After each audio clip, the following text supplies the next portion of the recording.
and then you can talk to me on the chat. And otherwise, here's Guillermo. Welcome, everybody.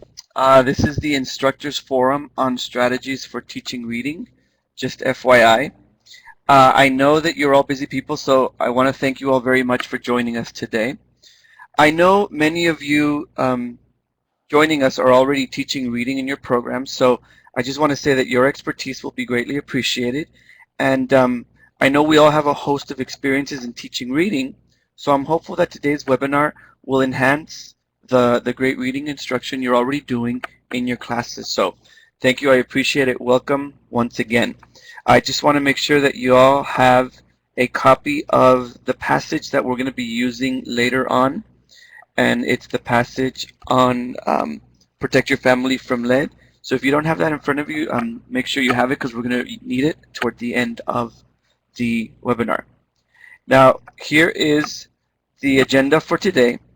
In a minute, we're going to do a brief introduction activity just to see who's here in the webinar today. And I hope you all had the opportunity to read the required material on explicit instruction. Those of you that joined us last week, welcome back. I am going to refresh your memory and kick off the webinar with a quick review of explicit instruction. And again, I think a review never hurts, so hopefully it should all be familiar to you. After the explicit instruction overview, I'm going to give you an overview of the 4 components of reading. And I will also talk to you about, and I'm going to demonstrate as best as I can via this webinar, a lesson on summarizing using the steps of direct explicit instruction framework. And you're going to participate as my students in a short collaborative activity. And lastly, we're going to end the webinar with a short discussion and any questions that you may have. So very quickly, I'd like to get a better idea of who's participating in this webinar. So for obvious time limitations, would you please type your name in the appropriate chat box on the screen to indicate the field in which you are currently teaching? So I have ESL, ABE, ASC, and other. Thank you in advance. Okay. Okay.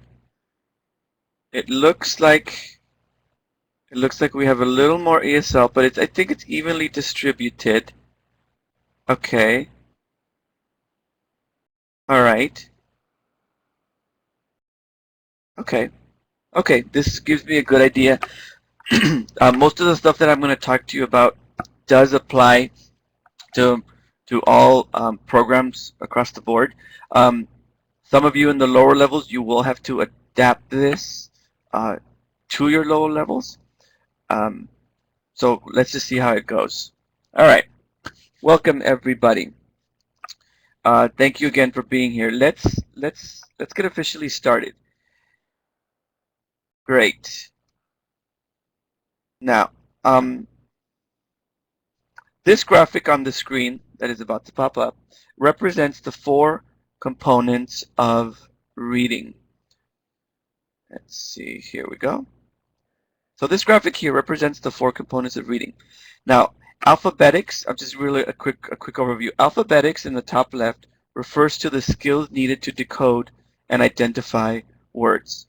In this component, the goal is to get our students to read the words accurately and quickly.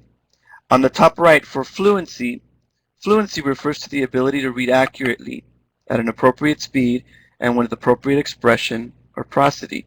Now, oral reading practices fluency. We want our students to read in meaningful phrases. We want them to read like fluent readers so they can understand what they're reading. This third component here, vocabulary, refers to the knowledge of words and their meanings. A lot of our students may lack vocabulary skills, and the vocabulary skills that they do have may be limited. Many of them know a word with one meaning, and as we all know, several words can have multiple meanings. Now, all of these work together, but the ultimate goal of reading, however, is comprehension. We want our students to strengthen their ability to derive meaning from written language through interaction and involvement with the text.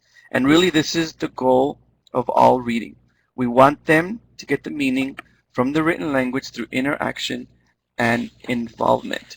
Now, some of you may be thinking, well, what does interaction and involvement actually mean?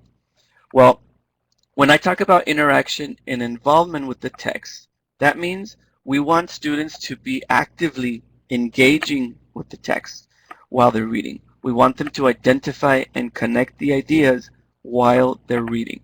We want them to use their knowledge, use their experience while they're reading, in addition to checking their own understanding while they're reading. So when our students are reading, we want them to interact. We want them to be involved. This is what I mean by interaction and involvement. Now, interaction and involvement with the text requires that we use strategies, for example, such as summarizing, using background knowledge and experience, asking questions. We need our students to be utilizing strategies while they're reading to make sense of what they're reading and ultimately understand it and remember it. Now, this webinar today is going to be focusing on summarizing strategy. Okay, this webinar is going to focus on strategy instruction in the component of comprehension, and specifically it's going to focus on the summarizing reading strategy. Now, let me see by a show of virtual hands, how many of you are already incorporating the summarizing strategy into your comprehension lessons?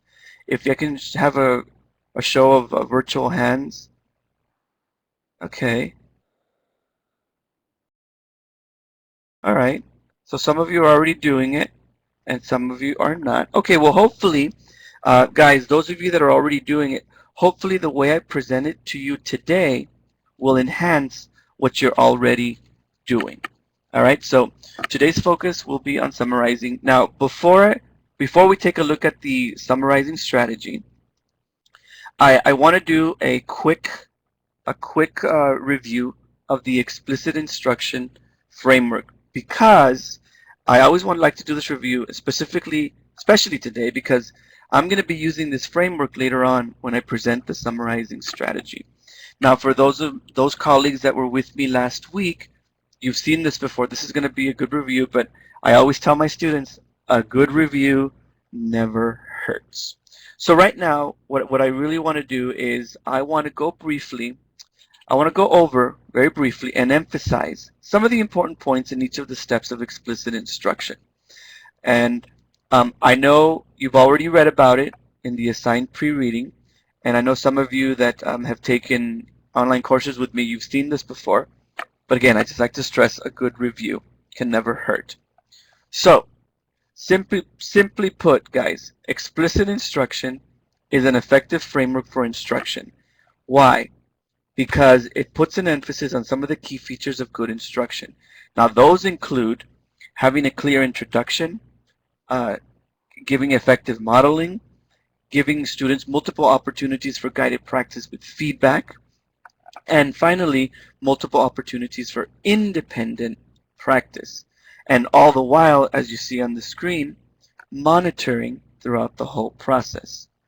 Now, we all know that giving students an introduction to a lesson is an imperative part of instruction. Now, an effective introduction provides students with the framework for the lesson. It tells students what they will be learning, and it also tells the student why they are doing it.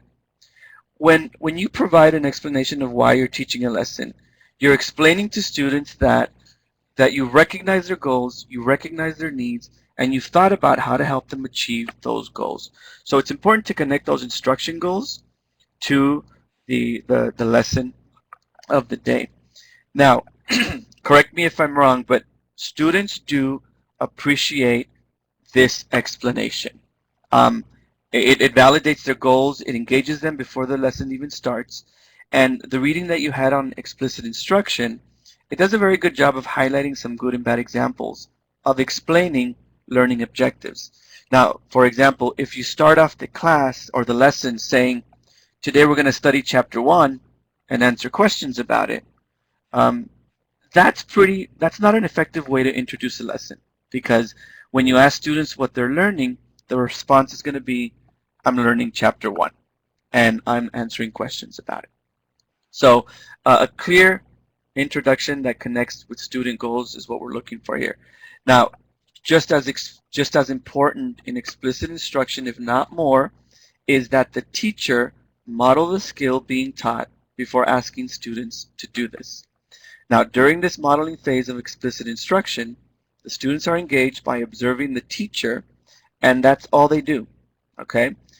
They're just going to watch you, and they're going to watch you do what you will expect them to do independently later on. You'll often hear this phase being described as the I do, and that just refers just the teacher. Now, as I mentioned, students will watch the teacher model exactly what is expected of them. Now, learners should never be asked to do an activity that has never been modeled for them. By providing modeling for students, you're also providing support. And when we're learning a new skill, it's real crucial to build confidence and keep that engagement. Now, it's very easy, guys, to assume that the students know something that we consider to be very simple. I shared this story with my group last week. I assumed that a student of mine knew and understood what a simple sentence was, for example. I'll never forget it. It's been a few years back, but I remember it as if it was yesterday. I was giving a lesson on simple sentences, and unbeknownst to me, a student was internally referring to her own context about the word sentence. She associated the word sentence to a prison sentence. And when she asked me how many years a simple sentence had, I realized that I had made a huge assumption. And the poor thing was mortified about learning how many more years a compound and a complex sentence had. So you can imagine this girl, and I'm assuming she understands this, but this is what's going on in her head. My point to this story is basically never to assume that students know. Always, always, always explain explicitly and model exactly what is expected of students. I'm sure some of you also have some stories when you assumed, but we'll leave that for a different webinar. Let's move right along. Now, guys, in addition to an effective introduction and good modeling, it's important to provide students with guided practice and guided feedback. And not just one, not just two, but multiple opportunities to practice the particular skill or strategy. And I'll mention this again later on when I'm introducing the summarizing strategy. It's critical to keep in mind that the importance of scaffolding the introduction. Now, to help scaffold the instruction, the teacher should provide students with multiple opportunities to practice. And those opportunities are going to come in the form of practicing with the teacher, and that's what we call a we do.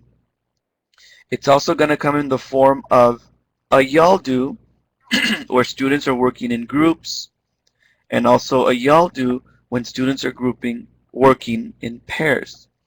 Now, it's important to allow the learners to remain at the we do or the y'all do stage until they're successfully using the skill or strategy.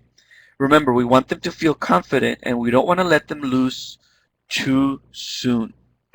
So you see, learners will practice the skill or the strategy with the teacher and in groups or pairs as much as necessary long before the learner practices the skill or strategy independently, which leads me to my next point. The ultimate goal of instruction is to have learners demonstrate the skill or strategy on their own. And in explicit instruction, we call this as the you do. When we get to this point, we've already done an I do, we've already done several we do's and several y'all do's in groups and in pairs. And as you can see on the slide, you're monitoring the student's progress throughout all of the steps of explicit instruction. If you have those students that are advanced, you don't necessarily have to keep them in the we do or in the y'all do stage. you can, via monitoring, you can move them on and have them work independently, but just be sure you're not letting them loose too soon. Uh, the monitoring occurs through all the steps of explicit instruction, and it's never just a one-time thing. I'm sure we can all agree that we as teachers must constantly assess and monitor our students so that we could modify the lesson if necessary. Okay? Monitoring allows us to modify the lesson if necessary and provide additional scaffolding, and you may even need to reteach the lesson if necessary. And it's important that we provide as much feedback as students need immediately. Through monitoring, we can also gain valuable information about our students' progress, process, and learning styles. So,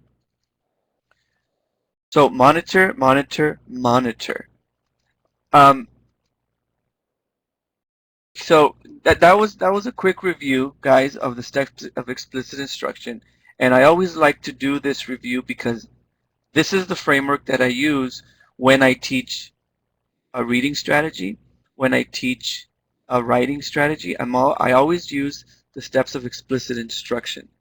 So let me ask you a quick question. Now that you guys are more aware of the steps of explicit instruction, what are what are some things that you could do using explicit instruction that you haven't been doing in your classes before? And if you could just type them on the general chat pod to the left, what would you do using explicit instruction that you haven't been doing in your class before? So Debbie, I see you put here explain and repeat. Explain and repeat. Absolutely. Repetition. Repetition never hurts. So I'm just going to wait while people are typing. Allow more y'all do in pairs or groups. Absolutely, Sharon. Check frequently for understanding. Great, Janet. Joyce, model. Christine, do more modeling. Do more modeling. Absolutely. It's great for students to see teachers model exactly what it is we want them to do later on. And Pamela, more thorough explanation and lots of time to practice. Yes. Guided practice with better feedback. Thank you, Matthew. Ginny, it's very important to talk about why we are learning whatever it is. How is it applicable? Yeah, absolutely. Our students, we don't want to waste our students' time, and our students want to know why exactly are we learning this? How is it going to benefit them? Peggy, I'm totally with you. Never assume they understand. Remember the simple sentence. Remember the simple sentence. Multiple comprehension checks, more group work. Good. Good. You guys are hitting on all the points that I wanted you guys to hit upon. Great. And I'm seeing a lot of multiple opportunities to do guided practice. Because, yes, Mariana, we want them to get confident to perform it independently. And through the guided practices, whether it's with the teacher, whether it's in a group, or whether it's in pairs, that's going to help our students gain confidence regardless of what you're teaching. Great. Schwan, modeling. You feel a bit redundant. Okay. Yeah, Schwan, I model excessively. And if my students tell me they get it, okay, great. Prove it now. Prove it. Debbie, very important. Relate the application to the outside real world. That's also, again, connected to their goals and really to the real world. How is it going to help them outside of the classroom? And Cecilia, discuss the goals. Yes. Oh, don't you love those students that come in late? Love them. Love them. So there are a lot of things, guys, that we can do with this, with explicit instruction. Today's webinar is going to focus on teaching the summarizing strategy using the steps of explicit instruction. Now, I am somewhat limited because it's a webinar, so I'm going to do the very best that I can to correlate the steps with explicit instruction. Ginny, yes, adults, we have many different backgrounds and many different levels of success. so some of them can speak to the real-world application. Absolutely. Whenever I have any students apply anything that they learn in the classroom outside of the classroom, I I put a spotlight on them and I have them share, because that's the whole goal of our classes. We want them to become productive citizens. We want them to become successful citizens outside of our classrooms. So thank you guys. Yes, Cecilia, the ultimate goal is to do it independently, not only in the classroom. So we got to let them go, guys. We got to let them go at one point. All right. Now, let's thank you all for sharing that. I appreciate it. Let's move on and talk about summarizing. Oh, Cindy, you raised your hand. Do you have a question? Cindy, was that okay? If you have a question, type it in the okay. Oops. All right, guys. So let me just talk to you a little bit about what summarizing is and why it's important. And just bear with me here.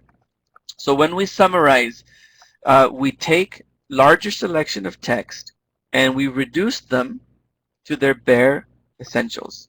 And when we summarize, we only want to take the key ideas. We only want to take the main points that are worth noting and that are worth remembering. And basically, a summary is a short statement of important ideas of a passage. Now, I'll share with you something that I realized with my students. For my students, summarizing, some of them it's difficult because when they read a passage and all of the information in the passage is new to them, everything seems important to them. So when they have to narrow it down to the main points that are worth noting and remembering, they have a difficult time because they have no background knowledge on the passage, and so they think everything's important. Teacher, how do you want me to decide one thing is more important than the other? And this is when I tell students that when you summarize, you have to discriminate the information. And this is the only time I promote discrimination. And some students laugh. But students have to begin to discriminate the information, and they have to decide what information is more important than other. And that's just something that I realized with my students. I realized that that's why they have sometimes a hard difficulty summarizing, because they think all of the information is important. Now, why is summarizing important? Well, and this is from the research, guys. The research says that it's a very effective strategy for the improvement of comprehension and for better recall of information. And the research says that it's most effective when taught in short, sequential lessons using direct, explicit instruction. And I'm going to talk a little bit more about this when I get into the actual summarizing strategy. Now, the third point here, you get the most bang for your buck with summarizing, guys, because it improves both reading and writing. So let's do this. Let's begin. Now, on the screen, you see the summarizing graphic organizer. This is the graphic organizer that I use with my students. It consists of 3 parts: the topic, the main idea, and then the question about the main idea. Now, I got to tell you right now, those of you that are looking at this graphic organizer right now, you will be tempted to teach it all at once. Okay? You're going to be tempted to do the whole thing, topic, main idea, and question, all at once. But remember, let's go back to the research. Research says that summarizing is most effective when taught in short, sequential lessons using direct explicit instruction framework. So that means, first, teach students how to find the topic of the passage, going through all the steps of explicit instruction. Okay, so first we're just going to focus on the topic. I'm going to introduce what it is, why it's important. I'm going to model. We're going to do we-dos, finding the topic. They're going to practice finding the topic in groups. They're going to practice finding the topic in pairs.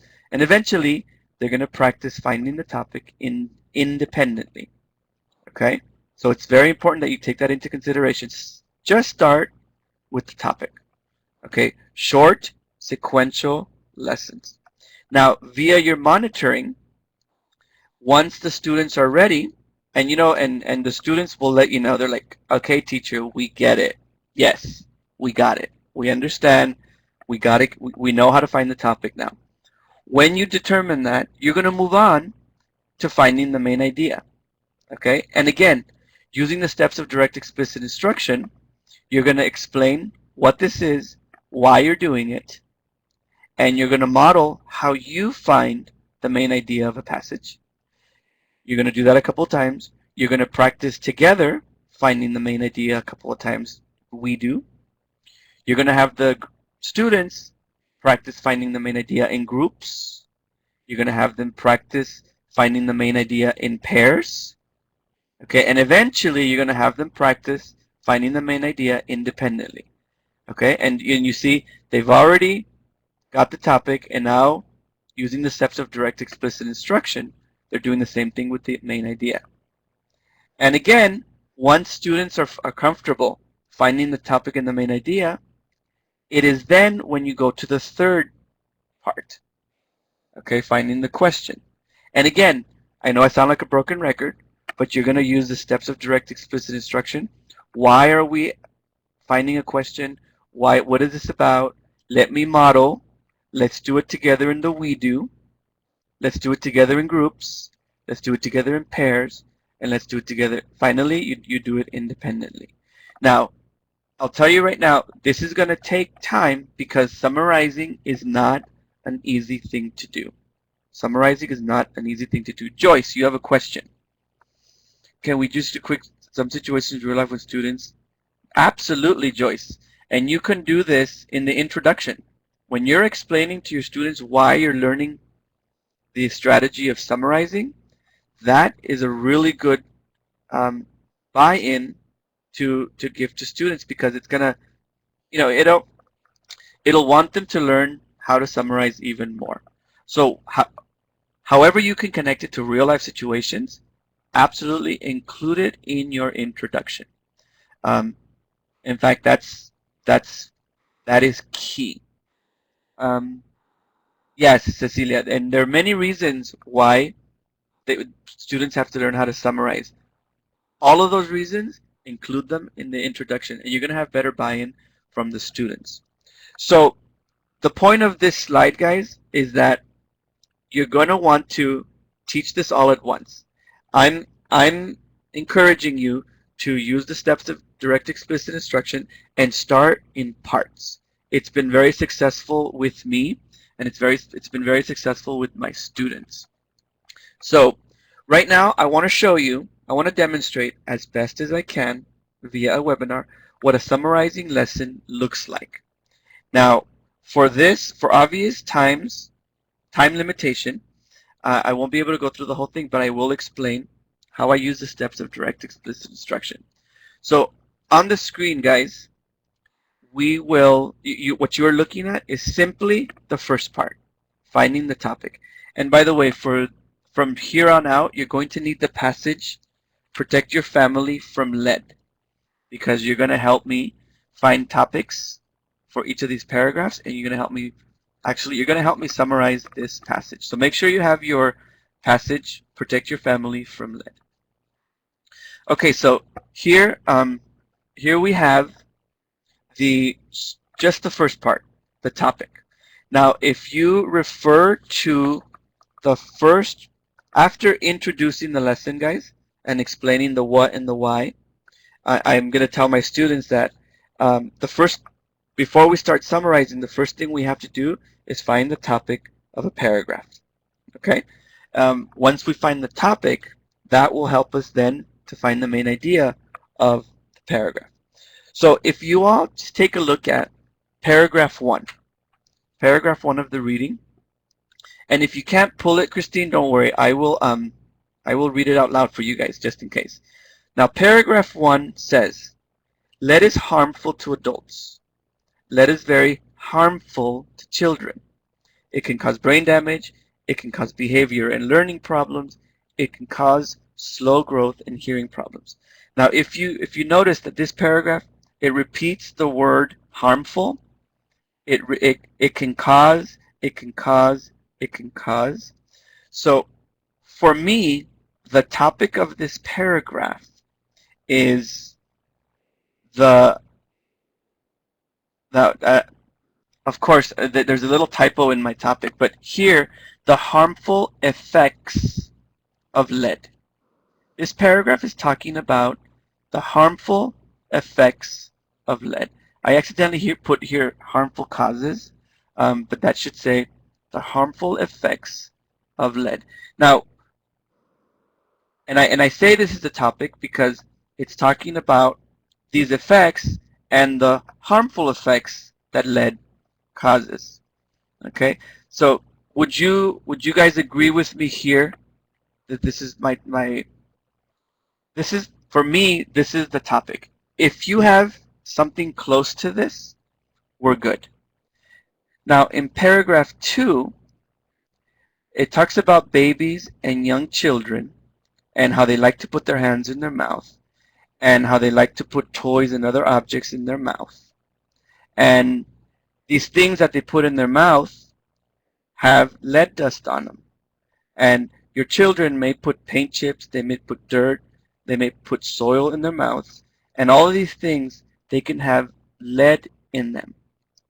So what I'm seeing here, my understanding of this paragraph, okay, is the exposure, how children risk exposure to lead, okay? And so what I put, guys, I put children exposure to lead, okay? This is what the risks, the children exposure, that's the risk. So we're saying the same thing, Joyce. I mean, Dale. So this is just basically our topic. We want it to just be quick, short, a couple of words. This paragraph is talking about children exposure to lead. The first paragraph is talking about the harmful effects of lead. Now, I want you guys to help me, and in the general chat pod, I want you guys to help me figure out the topic for paragraph 3. And I'm going to help you out here. Help me figure out the topic for paragraph 3. And please type in your responses in the chat pod. Remember to keep the topic short and sweet. So paragraph 3.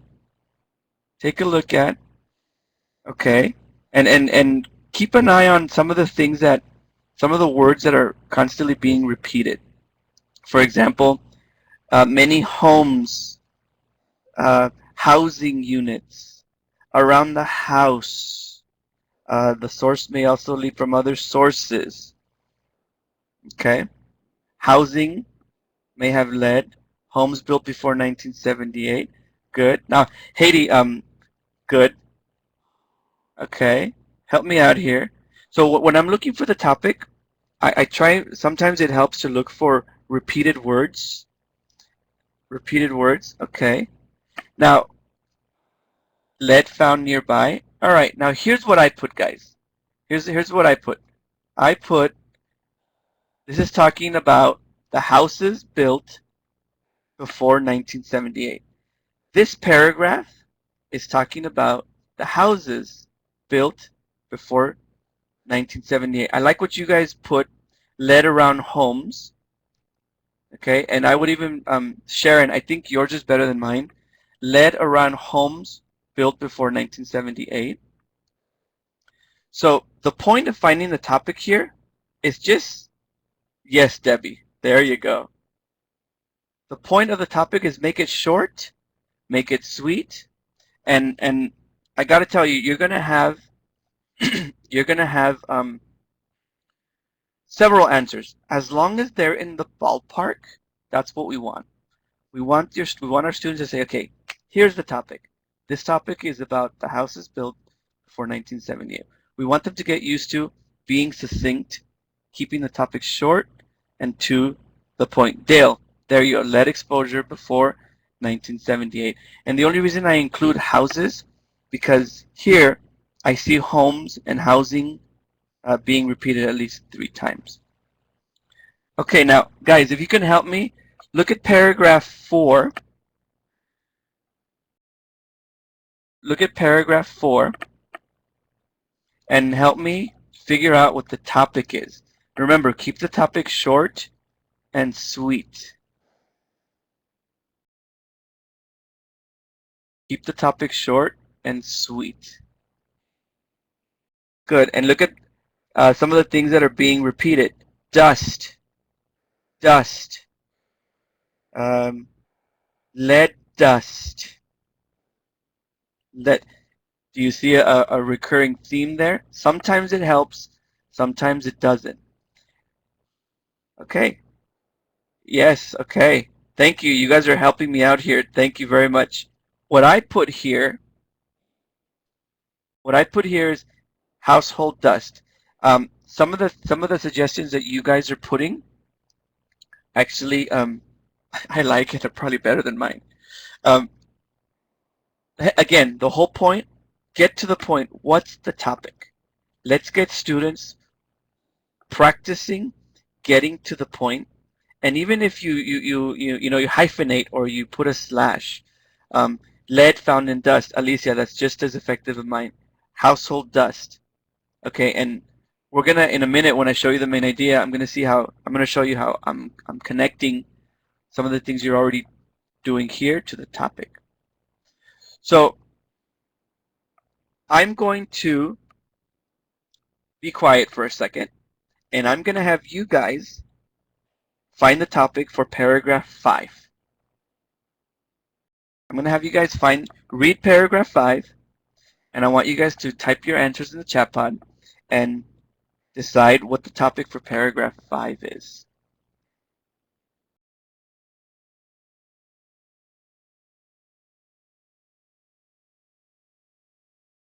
Oh, and I just realized.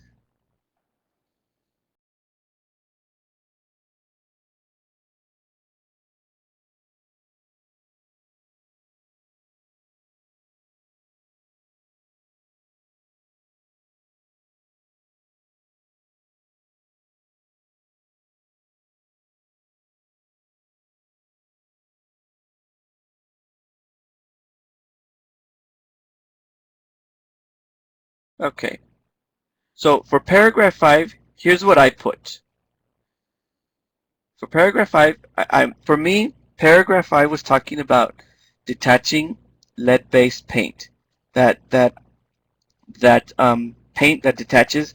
For me, that's what I was focusing on. Okay. It's that stuff that comes off, and it talks about looking everywhere to make sure that this peeling, this chipping, this chalking, all of that also contains lead. And for the final paragraph, oh, Jeannie, you have a question?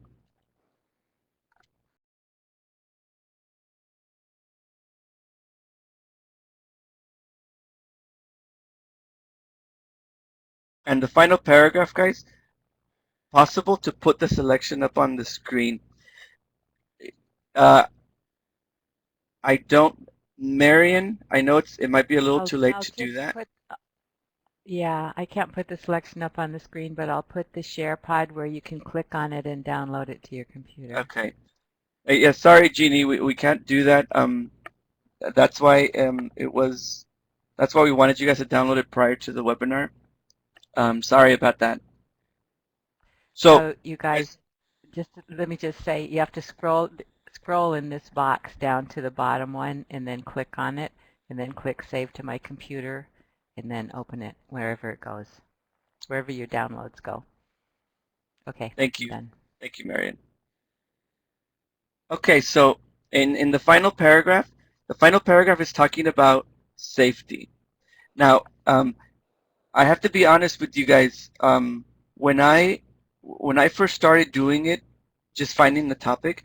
At first, I found my topics to be really long, and it took me a while to just shorten my topics. Okay, so it took me a while. It took me a lot of practice finding the topics and making my topics short. So you may experience the same where you think your topics are going to be a little long.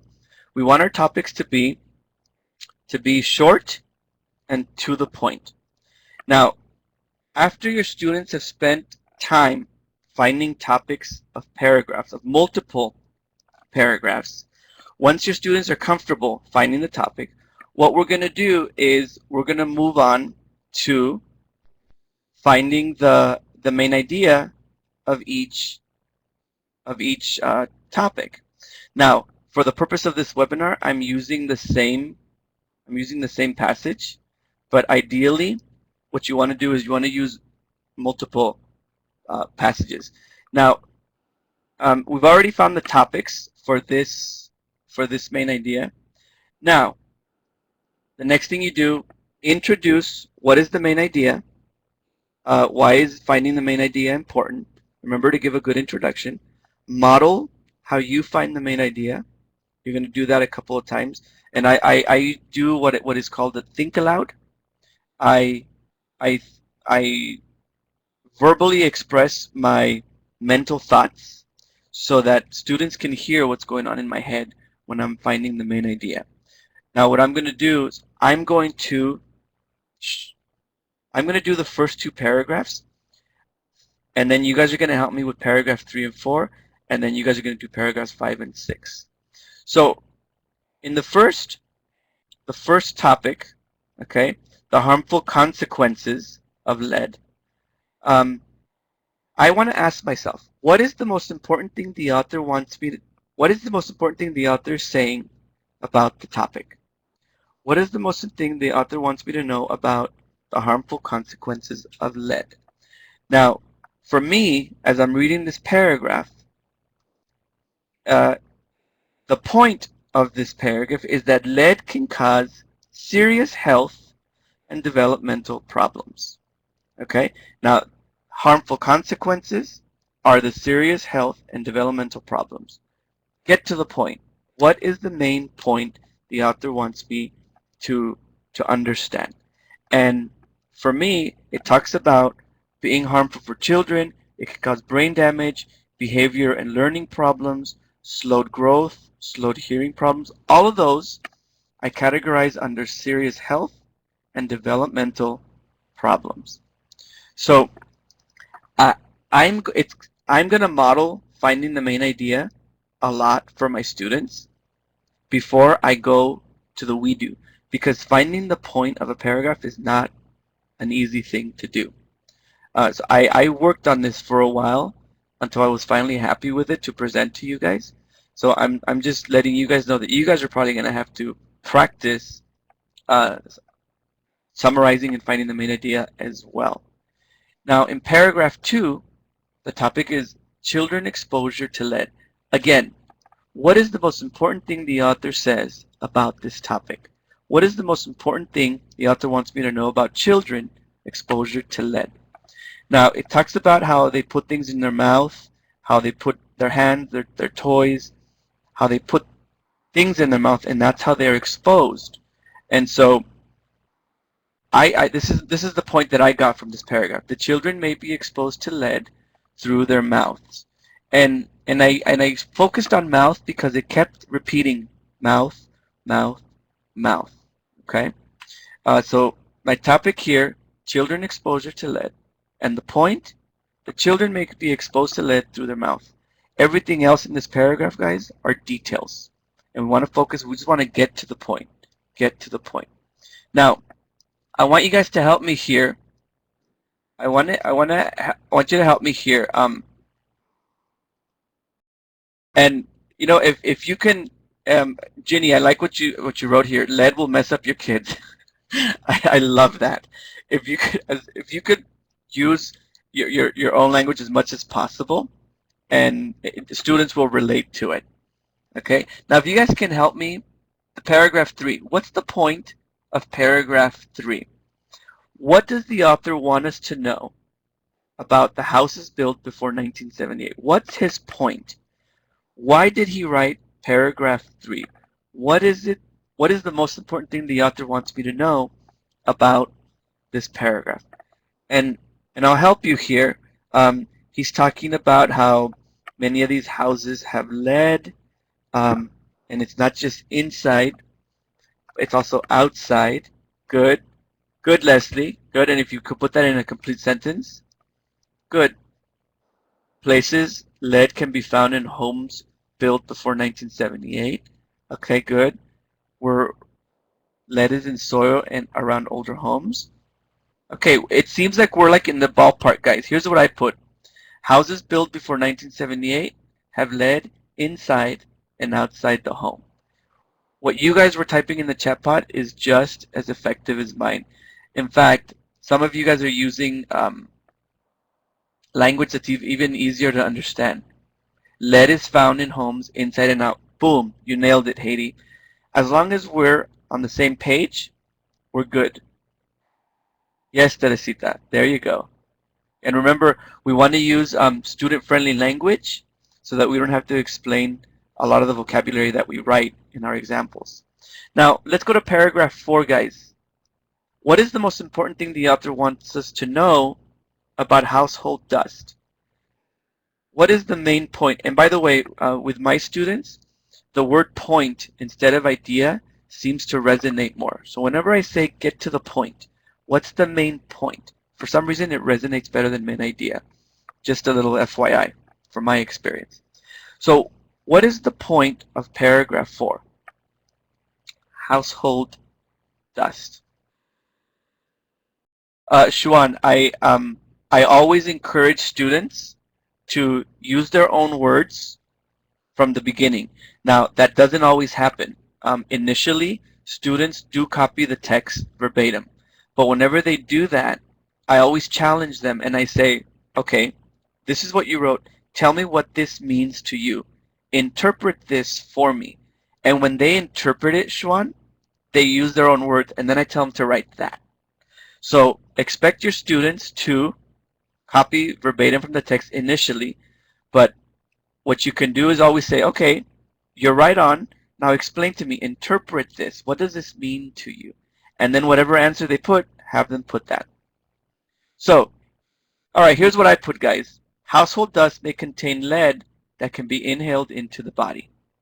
Okay? We are all in the same ballpark. As long as we're in the ballpark, we're good. If you're at the zoo, you're in a totally different place. Make sure we're all in the same ballpark. Good. Yeah, Pamela. There we go. Yes. Sharon. There you go. Okay, and again, notice how my household dust, my topic is in my main idea. My topic is in my main idea. Always make sure that your topic is in your main idea. Now, yes, great question. I agree, Debbie. Now, you guys, I don't want to run out of time, so eventually, do you see what I'm doing here? What I want you guys to do is first model finding the main idea for your students. You're going to have to do that a couple of times. You may have to do the whole passage. Right now I'm doing it this way with you because of time limitations, but you may have to model all the topics first before you do a we do. You may have to model all the main ideas first before you start doing it with your students. Through monitoring, you're going to gauge when it's time for a we do. You're going to be in the we do for a while, and then you're going to go into groups for a while. But it's very important to monitor your students' progress so that you can know when to let them loose. Now, for the final 2 paragraphs, for 5 and 6, here's what I put. I put fix any detaching lead-based paint immediately. For me, I felt like the author was telling me, get rid of it, fix it, get rid of it because it has lead and it could be harmful for you. And in the final paragraph, protect your family from lead because it can be absorbed easily. And again, get to the point. Get to the point. Now, You're going to be here for a while. You're going to be here for a while. Now, when you guys are done finding the main idea, guys, check this out. We just took 6 paragraphs and we narrowed it down to 6 sentences. So let me show you. We're going to take those 6 sentences and Mary, can you move the bottom by this box? You're going to take those 6 sentences, and here's the summary of the passage. Okay, we took 6 paragraphs, and we summarized it into 6 sentences. And again, these are only just the key ideas. These are just the most important points.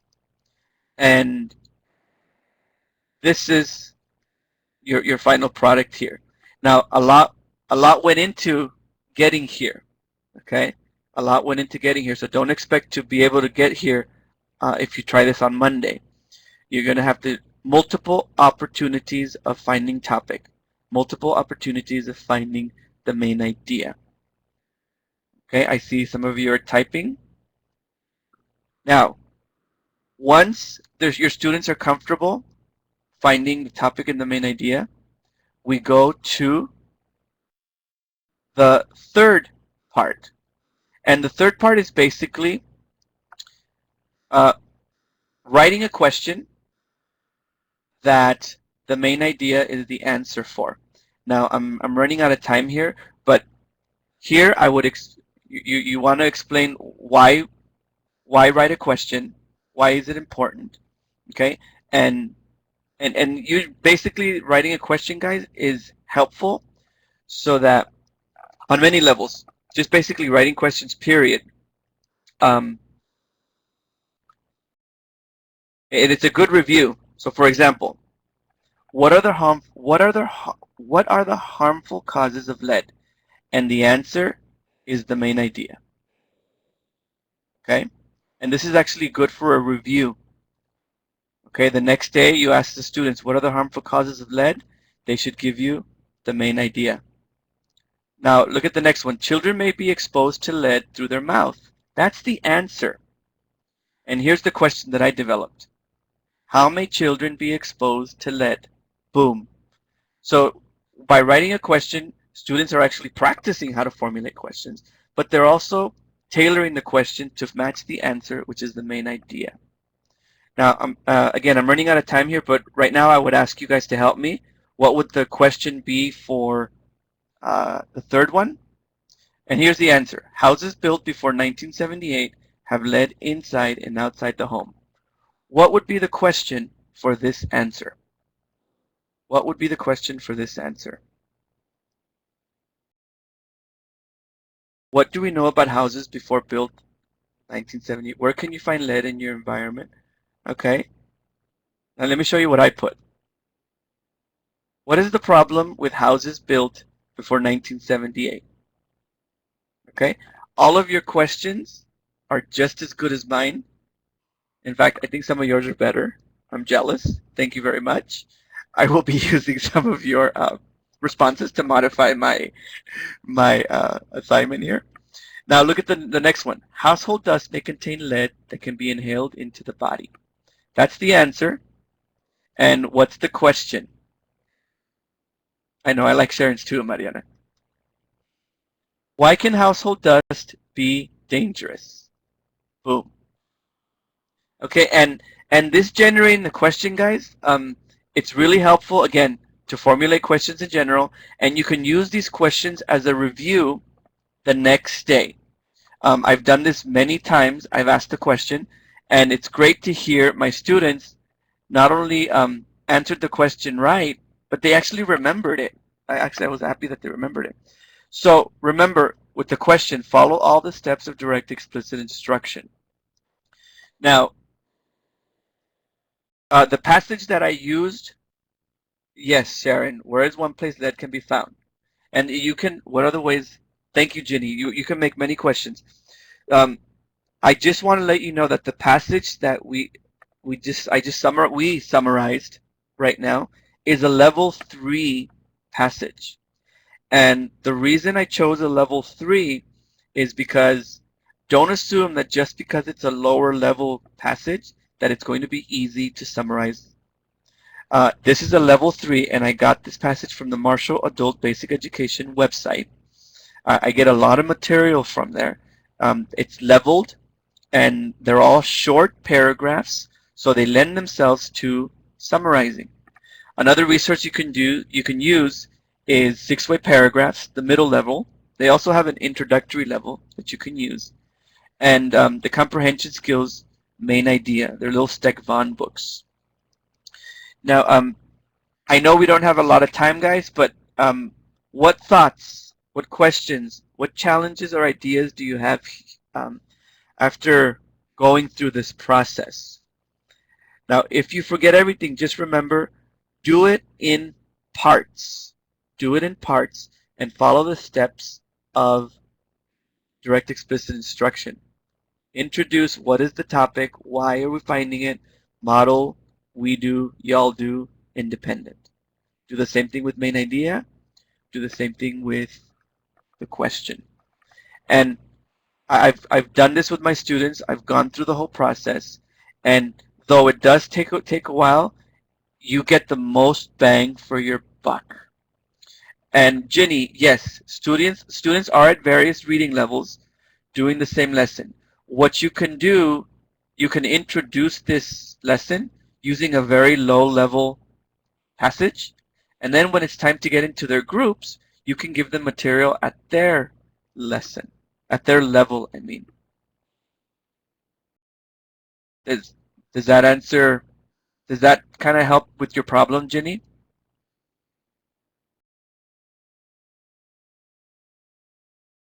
Okay, any thoughts, any questions, any challenges? I chose to use summary, you guys, because you get the most bang for your buck summarizing. And I would encourage you guys to practice doing this on your own a lot before you present it to your students. Because remember, you're going to be modeling, and you don't want to look confused. You don't want to look like you're not sure. So you have as downloads, I've provided the answer key. I've provided blank topic, and then blank the topic graphic organizer. You have a blank topic main idea, and then you have a blank summary chart that has the whole thing. So you have blanks there. You have this passage, and you have the answer key. So feel free to use this passage with your students or practice and see how they respond. Thank Good. you, Guillermo. Whoops, did I cut you off? Oh. Yeah, one last thing, Schwan. Yeah, I focused on comprehension, alphabetics, vocabulary, and fluency. Those are separate webinars that we'll have to do. But if you don't have strong alphabetics, if you don't have strong vocabulary, and if you don't have strong fluency, it'll be hard for students to summarize. So the idea is to strengthen those components, and when you feel they're strong enough, work with comprehension strategy. You know, actually, I'd be interested in you. We're thinking about topics for future webinars.